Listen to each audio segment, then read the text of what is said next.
बहुत सारे ऐसे लोग हैं जिन्हें ये नहीं पता होता है कि वो फिबोनाची रिट्रेसमेंट का यूज कैसे कर सकते हैं इंट्राडे में। चाहे आप कोई भी इंडिकेटर यूज कर रहे हो, चाहे कोई भी प्राइस एक्शन यूज कर रहे हो, अगर आप चाहते हो कि आपको एक लेवल मिले जहां पर आप एग्जिट करो, एक लेवल मिले जहां पर आप एंटर करो, तो ये जो फिबोनाची रिट्रेसमेंट है ये आपको बहुत ज्यादा हेल्प करेगा। अगर आप लेवल्स फाइंड नहीं कर पाते हो तो चाहे वो सपोर्ट हो चाहे वो रेसिस्टेंस हो, इस फिबोनाची रिट्रेसमेंट की मदद से आप पता लगा सकते हो कि कौन सा वो लेवल होगा जहां पर मुझे क्या है एग्जिट करना होगा ट्रेड से। और ये भी आप पता लगा सकते हो कि आपको फर्स्ट टारगेट कहाँ बुक करना है, सेकंड टारगेट कहाँ बुक करना है, थर्ड टारगेट कहाँ बुक करना है। तो ये जितने भी लेवल्स दिख रहे हैं ना, ये सारे लेवल्स आपके इंपॉर्टेंट नहीं होते हैं। इनमें से कुछ ही लेवल्स इंपॉर्टेंट होते हैं जिन पे आपको टारगेट बुक करना है। तो ये फिबोनाची रिट्रेसमेंट आपको लगाने की जरूरत नहीं है, ये एक इंडिकेटर है जिसकी मदद से ऑटोमेटिक आपके चार्ट पे अकॉर्डिंगली बन करके आ जाएगा।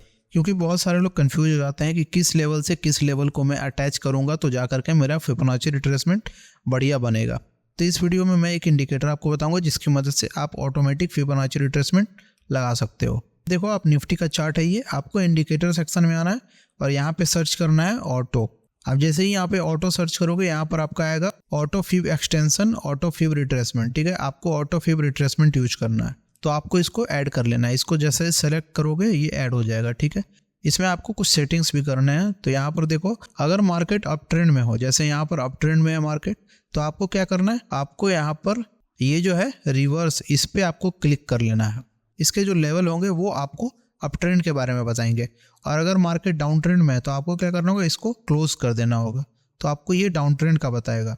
ठीक है, तो अभी अप ट्रेंड में है तो अभी मैं क्या करूंगा, इसको रिवर्स पे क्लिक कर दूंगा। ठीक है, उसके बाद आपको क्या करना है, आपको यहाँ पे इतने सारे लेवल्स हैं, इनको ऑन करके नहीं रखना है। ठीक है, आपको कुछ लेवल्स इसमें क्लोज कर देने हैं। जैसे आपको 4 to 3 इसका जरूरत नहीं है, 3 6 का जरूरत नहीं है, ठीक है, 2 6 का जरूरत नहीं है। ये तीनों चीजों को आपको क्लोज कर देना है। उसके बाद आपको ओके पे क्लिक करना है। ठीक है, यहाँ पर देखो आपका बन करके तैयार हो गया। अब इनमें से सारे लेवल्स इंपॉर्टेंट नहीं है, जैसे 1 हो गया ये इंपॉर्टेंट नहीं है, अब ये जो आगे का है ये इंपॉर्टेंट नहीं है, अब ये जो है ये इंपॉर्टेंट नहीं है। तो क्या इंपॉर्टेंट है, देखो इसमें सबसे ज्यादा इंपॉर्टेंट है 786, जो सबसे ज्यादा इंपॉर्टेंट है 786। ठीक है, 0.786 है वो सबसे ज्यादा इंपॉर्टेंट है। फिर 0.618 ये सेकंड मोस्ट इंपॉर्टेंट है। ठीक है, उसके बाद 0.5 ये थर्ड मोस्ट इंपॉर्टेंट है और फोर्थ इंपॉर्टेंट है 0.382। ठीक है, ये 4 लेवल्स ही आपको ध्यान रखने हैं। आप अगर मान लो यहाँ पर एंटर करते हो तो आपको एग्जिट कहाँ करना है, आपको फर्स्ट टारगेट बुक करना है 0.618 पे। ठीक है, फर्स्ट टारगेट आपका बुक हो जाना चाहिए 0.618 पे, और जो सेकंड टारगेट है वो आपका बुक हो जाना चाहिए 0.786 पे। ये 2 लेवल पे आपका एग्जिट हो जाना चाहिए ट्रेड, क्योंकि यही 2 लेवल्स है जहां से मार्केट रिवर्स होता है। ठीक है, अब आप बोलोगे कि 0.5 और 0.382 का क्या इंपॉर्टेंस है, तो 0.5 जो लेवल होगा वहां पर क्या है, अगर मार्केट उसके ऊपर कैंडल क्लोज कर देता है इसका मतलब है कि मार्केट अच्छा खासा बुलिश हो गया है। ठीक है, 0.5 और 382 के नीचे जब तक है तब तक आप इसे ज्यादा बुलिश नहीं मानोगे, मतलब इसका जो स्ट्रेंथ होगा ऊपर जाने के लिए वो थोड़ा कम रहेगा जब तक ये 382 के नीचे है। अगर ये 382 के ऊपर हो गया और 0.5 के नीचे है, इसका मतलब है कि इसमें कुछ स्ट्रेंथ आ चुका है और ऊपर जा सकता है। अगर 0.5 के ऊपर अगर कैंडल क्लोज कर गया और यहाँ पर अगर ऐसे साइडवेज मार्केट रहा, इसका मतलब है कि ये बहुत अच्छा खासा ऊपर जाने वाला है। मतलब आपको यहाँ से 786 तक का लेवल का टारगेट देगा। तो आप ऐसे इसका यूज कर सकते हो कि अगर ये 0.5 के लेवल के ऊपर गया तो मैं ज़्यादा बुलिश हो जाऊँगा मार्केट में। और वैसे ही अगर मैं सेलिंग साइड जा रहा हूँ तो सेलिंग साइड मुझे क्या करना है, मुझे सेलिंग साइड रिवर्स का जो टिक किया हुआ है इसको क्लोज कर देना है, उसके बाद मुझे ओके कर देना है।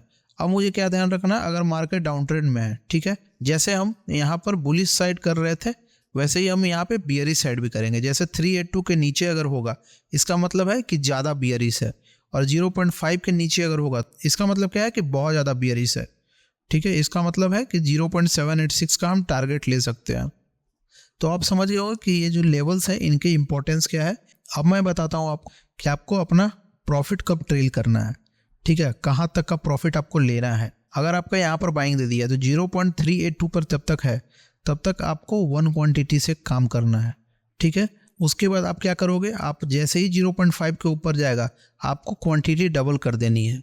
मतलब 1+1 एक और क्वांटिटी आप ऐड कर सकते हो। इसके बाद आपको क्या करना है, आपने जो क्वांटिटी यहाँ पर 0.382 के पास एक क्वांटिटी लिया था, वो 0.618 पे आपको 1 क्वांटिटी निकाल देना है। उसके बाद आपको क्या है, अगला टारगेट का वेट करना है जो है 0.786। जैसे ये 0.786 को टच करेगा, मैं यहाँ पर क्या करूँगा, अपना जो पूरा टारगेट होगा वो बुक कर लूँगा। तो ये रहा फिबोनाची रिट्रेसमेंट का वीडियो। आई होप आपको ये वीडियो अच्छा लगा होगा। इस वीडियो को लाइक करो, शेयर करो और सब्सक्राइब करो हमारे चैनल को। Thank you so much guys.